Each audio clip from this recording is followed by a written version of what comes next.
step ng dalawa. Oo nga, Anjo, lagyan mo ng mata at ilong, pwede siyang snowman yung 8 mo kasi ang taba eh. Actually. Diba? Pero yan ha, galingan niyo mamaya mga kapuso, UH Christmas bonus.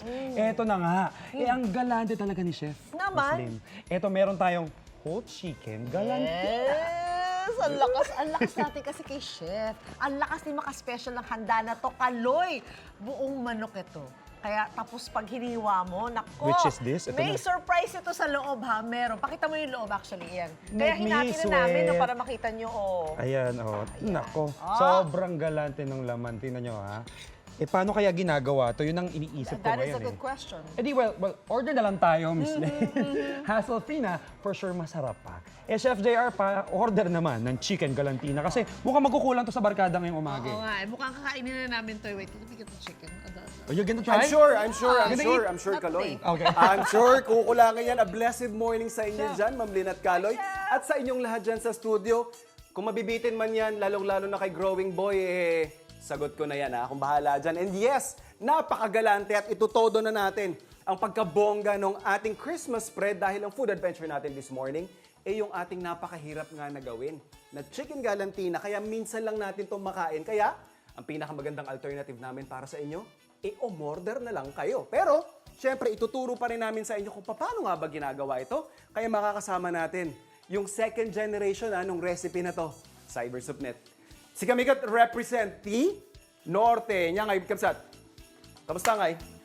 Okay Mayat na ta. naman. So, kasano ngay, paano ninyo ginagawa yung inyong chicken galantina? So first, dinedebone namin. Debone, of syempre. course. Yan, mga kapuso. Ito actually yung pinakamahirap na part, ano? Yes. sobra Deboning. talaga. So, may naka-dedicate kayong tao dito sa pagde-debone? Yes. We do it in-house. Everything is in-house. Okay, nice. Tapos, yun nga, second generation ka na. So, heirloom recipe itong Yes, ipinapakita yes, mo sa amin.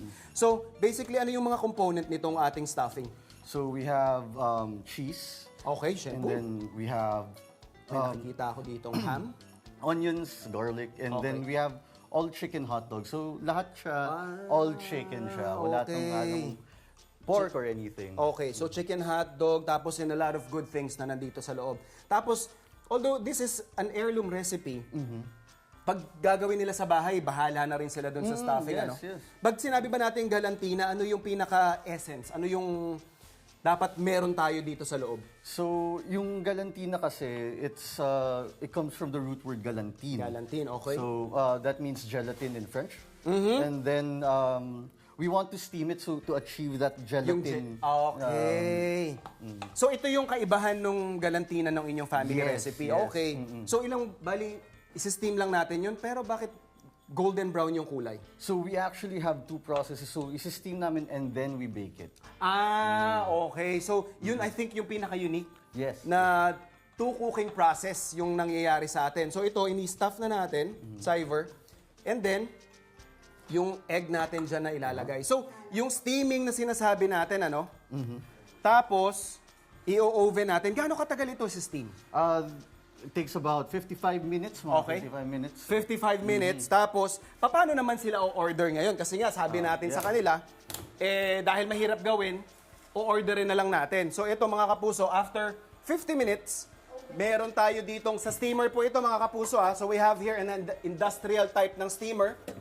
And, ito yung magiging itsura niyan after 40 minutes. Yes. Okay, so sabi nga natin kanina, hindi pa ito tapos. And magkano ito pag in-order nila? This is 1190, good for 10 packs. 10 packs. Oh, sulit na sulit mga kapuso. And then, hindi pa po dito nagtatapos, kagaya ng mention natin kanina.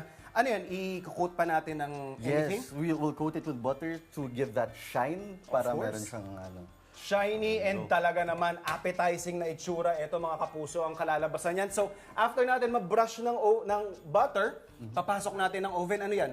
May specific time o hanggang makuha lang natin hanggang yung makuha natin yung golden ganyang brown. color? Yes. My God, kita nyo naman. So, galanteng-galante at saka bonggang-bongga talaga yung ating Christmas spread pag ganito kaangas at kalupit yung ating spread. Ayan mga kapuso, nasaktuhan pa yung natin. So, syempre, titikman natin to. Cyber? Okay ba? Okay?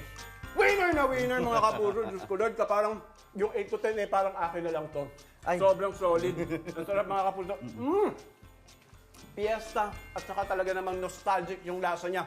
tuloy-tuloy yung food adventure natin dito sa Parañaque City. Kasama pa rin natin si Cyber.